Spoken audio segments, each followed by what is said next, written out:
Well, obviously a big week for us.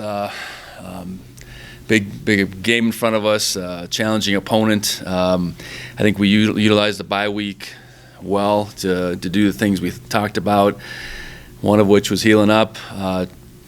Secondly, to move forward with the next opponent, Eastern Washington, to get some work done, and then we also got out recruiting a little bit. So I feel like we accomplished all those things.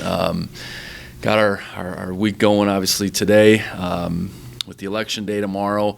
NCAA's made that an off day for civic engagement for guys to get a chance to get out and vote. So trying to make this as normal a week as possible. So today was like a Tuesday practice for us, and we'll jump back in on Wednesday. But appreciate the guys' efforts through the bye week and their attention to detail, and I think we made some good progress on all those fronts. So with that, I'll open it up. Obviously a formidable quarterback. Just what are your thoughts on his skill set? Well, he's very skilled. He can hurt you in a lot of ways. He can hurt you with the scripted. He can hurt you with the unscripted, both with his arm and his legs. And the numbers he's put up are video game-like in many of the games. And what we got to do is understand he's probably gonna make a few plays here and there. But what can we do to make him uncomfortable? What can we do to contain him over the long haul? I think that's the biggest deal. But he's a tremendous talent, and makes plays in every which way. What specifically makes him so prolific? What is it? Just accuracy and a good arm, or is there more to it than? Well,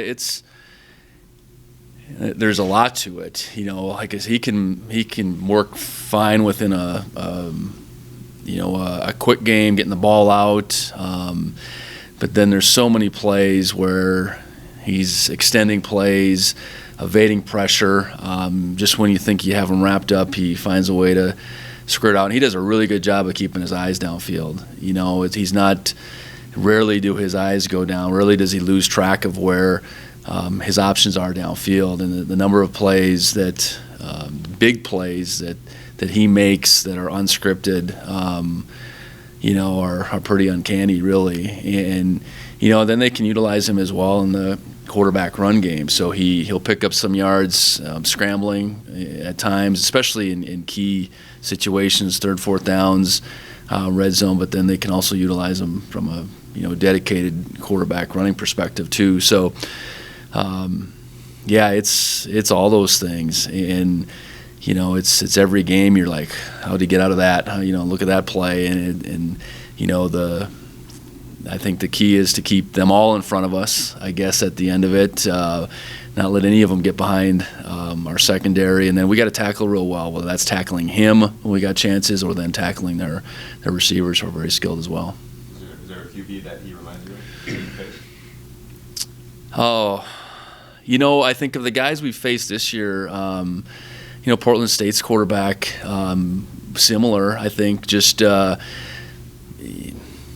ability to make plays. I think it's comparable. And he gave us some fits that day. So, I think going back and looking at some of the things that gave us trouble there would make some sense. But he's his own guy, and they offensively are different than Portland State at the same time. Did Weaver at all give a little bit of a recipe for success? Well, I think to beat Eastern Washington, you have to have a team effort. I think offensively you gotta stay on the field. You got to keep him off the field. I think that's your best defense is when he's over on the sideline. They made a bunch of plays in the special teams. They faked 3 punts, and not that we're going to be faking 3 punts, but they had a special teams edge in that game. It wasn't with their return game, but it was with, whether that's field position or however you gain it. So I think that's the recipe that Weber showed is you got to do it as a team. You can't just expect your defense to go out there and stop them, and that's going to be good enough. They're going to make some plays offensively. So I think that was the biggest thing, and you certainly want to play to our strengths, where we have to be able to hopefully minimize their run game, and then I think we have really good ability to get after the passer, and I think that's something, no matter who we've played, that we have to be able to do. So specifically on defense, it doesn't need us. We don't need to recreate ourselves by any means, but we have to play well, and then offensively, we got to be able to keep our defense on the sidelines much too. What stands out to you about Easton's defense? I think they're active. I think they don't have the biggest front, but guys that are active. I think they've tackled well. They've by and large they've covered well. They're a 4-down team by and large. So for us, it's not schematically this huge out of left field type of defense like we've seen in a few games this year, but it's a defense that's got good players. They don't ask them to do a lot, but they do what they do pretty well. With this bye week, have you noticed a positive change or benefit to having that bye week within your team in practice this week?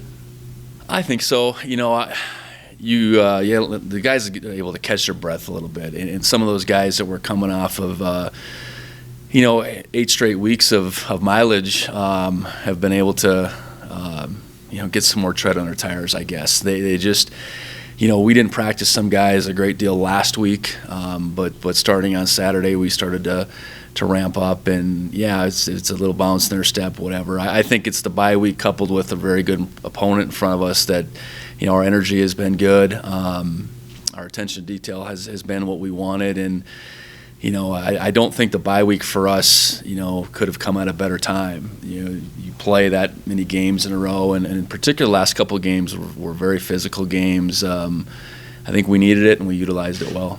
Last time we talked after the Idaho State game, there were quite a few injuries and a lot of people sitting out. What's kind of the injury report heading into this Saturday?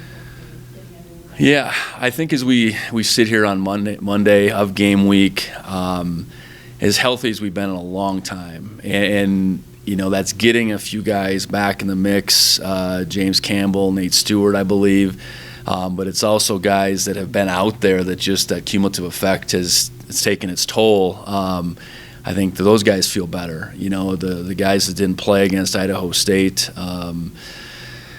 TJ Sessions on offense, Callahan O'Reilly, Chase Benson, I think we feel like they're all making the right step. I know Tyrell didn't play in that game as well, and feel like, he's bounced back well. So I think it's as healthy as we've been, as refreshed, whatever, and honestly, we need that with the opponent that's in front of us. It's obviously been a while since we've seen James or Nate. How much can we expect them to take the field on Saturday? Are they in full go? Well, I think that's yet to be seen yet. We're Monday. I think the things would tell you that come Saturday, without any setbacks, that they'll be able to contribute. By contribute, maybe that's 10, 15 plays. Maybe it turns into more, but I don't see it being 50, 60 plays. But I think both of those guys will be in position to give us a boost. Are those other guys same situation, or are they expected to be full?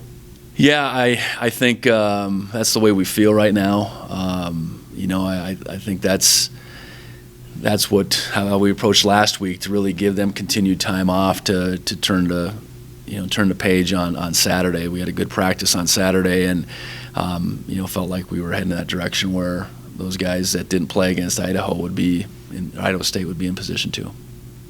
I know you probably can't talk much about this, but your recruiting process, what do you tend to look for when you go out scouting guys? Well, when you go out into schools, which this past weekend, we've been to several games through the course of the fall, but that was the first time, Thursday and Friday, our coaches have been in schools since January of 2020. So you're getting out in areas that we hadn't been boots on the ground in quite a while, and what you're looking for, in particular, what we were looking for on this particular trip was some specific positions on both sides of the football, so our focus could be honed in a little bit more, and then certainly if any of these schools had up and coming juniors or sophomores, and really spending that time primarily talking to high school coaches, and beyond maybe what we think we see on film or see in person. We got a chance to get to several games on Thursday and Friday. What is a person's character? What is his background? What is his work ethic? How does he practice? How is he in the school? How are his grades? I mean, those are the type of things, the intangibles that you can't pick up on video. We can watch video, whether that's highlights or games, and fall in love with a guy, but if all the other stuff doesn't add up, then it's not our type of guy. So that's what you're trying to do by getting in person, and you can accomplish that over the phone, I guess. But getting in a school and being able to talk to, beyond the high school coach, someone maybe in administration or whoever else that could give you that info, you want to be able to do that. Going back to Idaho State, I'm sure Chase's absence was definitely felt. How important will it to have him back this Saturday? What kind of do you expect from him? Yeah, I think going back to Idaho State,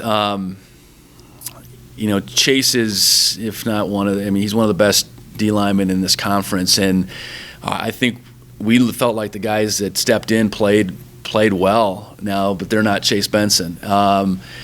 So having him back, he's disruptive beyond just a guy that can do his job. He's the type of guy that within doing his job, which sometimes as a D lineman is eating up a couple blockers, he can throw one aside and make a play. He can really push in the pocket. So while those other guys played well, he just has another level, and we're still going to ask that whole group to play well inside, but having Chase as one of those guys, he just makes us a better team, whether that's against a run or his ability to rush the passer from the inside. I think we will ask him to do all those things. Coach, last week you kind of talked about getting Matt back on track. What did you see from him this past week of practice? Yeah, I think the ability to hit the reset a little bit. In particular, Tuesday, Wednesday were probably more fundamental days. We introduced Eastern Washington, but just going back and trying to clean up footwork and timing. I think when Matt has issues, it's when things go a little too fast. And I do think he's had 4 really good practices, 5, I guess it's been 5 now, and he was a little beat up as well.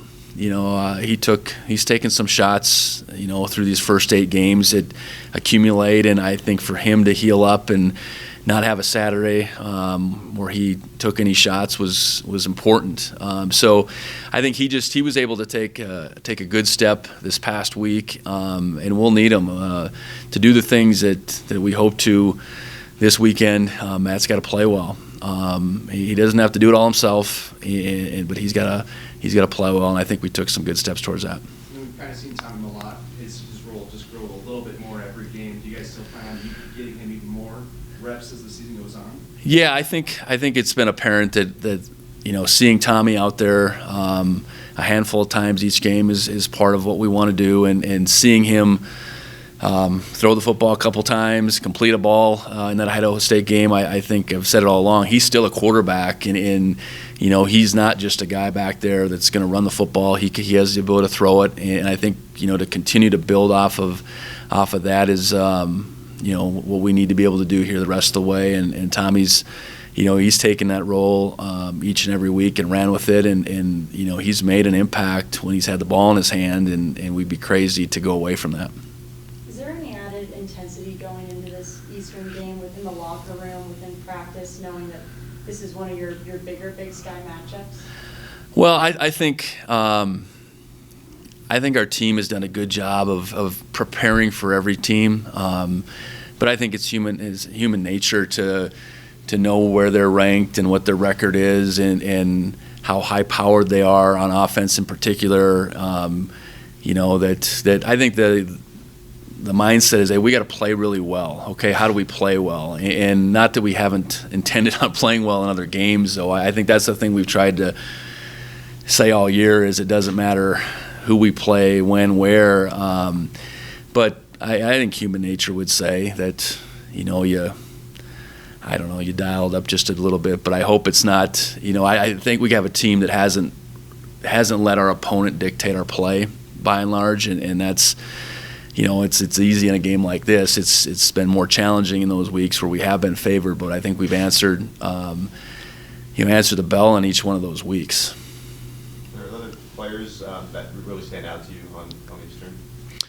Well, I think you start with their receiving core. They have really good length, good speed. They play the ball well in the air. I know number 1 and number 9.